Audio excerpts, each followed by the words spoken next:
So we saw this introduced yesterday. It kicks into force. Porn sites were blocked. But interestingly, Alan, videos of migrant hotel protests, particularly in Epping, were also blocked.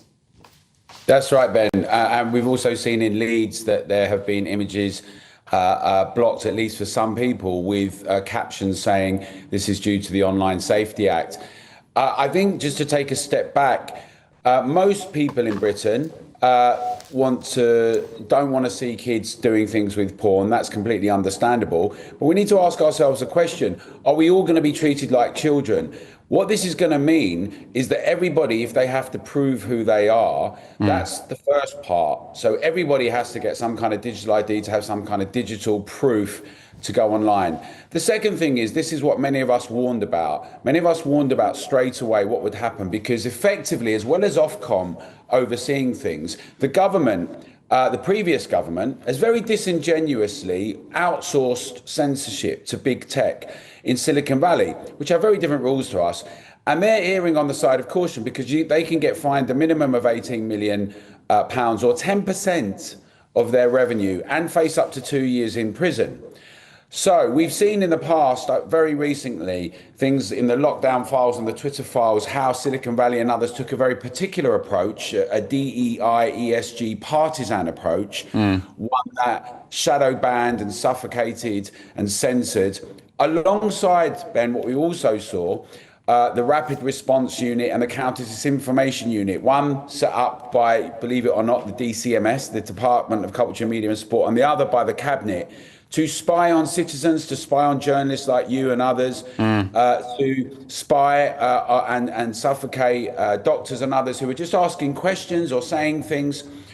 And we've just found out that there's a new unit that is going to be put forward for the police to assess and evaluate people commenting on social media about hotels and migrants. No. It's an Orwellian dystopian moment. And we're saying it Together, in the Together Declaration, we need to have no digital ID, because that underpins everything. I mean, everything from registering yourself to go places or be online, to central bank digital currency, a range of other things that are all in the pipeline. But also we're saying we need a digital bill of rights. In the same way that we've got rules about if people phone tap you, and sometimes you have to listen on the phones if you're going to deal with terrorism, but you have to get a warrant, you have to get permission to look at people's mail. These are important precedents in free speech in Britain. And the same as that Englishman's home is this castle. There are precedents to say what could and could not be done. And we need to ring fence and defend our liberties, privacy and rights. So that's why we're calling for a digital bill of rights. And we're saying the Online Safety Act has to be repealed. There's already over 200,000 signatures just within less than 24 hours. And it is an enormous problem, because once you have a situation where, on the one hand, people are fined and threatened for doing things, and big tech, which is effectively the public square now, start shutting things down. And we just recently had it together for a debate we did on assisted suicide, the assisted suicide bill. And, the irony is sometimes it might not even be malicious. It's an algorithm, because they don't want people to harm themselves with suicide. So the very irony of getting cancelled and taken down off YouTube because you talk about not wanting to have an assisted suicide act. So we've got these things that are going on. And we, it's important in Britain, we stand on the shoulders of centuries, but also from our grandparents, who fought and died for our freedoms, and we are the custodians of them. And we cannot allow the technocrats that are we're seeing a lot of two-tier policing, a lot of two-tier judiciary being weaponized, people like Lucy Connolly in prison for a long time, other people who commit violence, being let off sometimes. We've got a situation where free speech is under enormous attack, and this is just making it worse. The Online Safety Act is what Alan, a lot of us...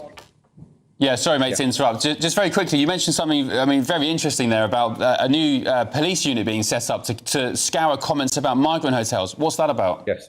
Yeah, so it's basically the way it's being presented is, since Southport, we have to be a bit more diligent and we don't want to get caught unawares. And so the idea is to have a new unit. You've already got the MPCC that oversees what's going on. You had Cobra in lockdowns, but this new unit will be specifically scouring social media. Now, Ben, we've seen that people have been arrested for doing things like posting about trans issues, what they're calling a non-crime hate incident. Yeah. Hate crime, which could mean all sorts of things like saying a woman is a woman and other things. And now we're going to have a unit that's being put forward that will be looking. So if I say, well, I've got questions about the border controls or migrant questions, or if people should be staying in hotels or not, or if anyone says that, what does that mean? Then you're a suspect, then you're being pursued, then you've got the police swarming around you.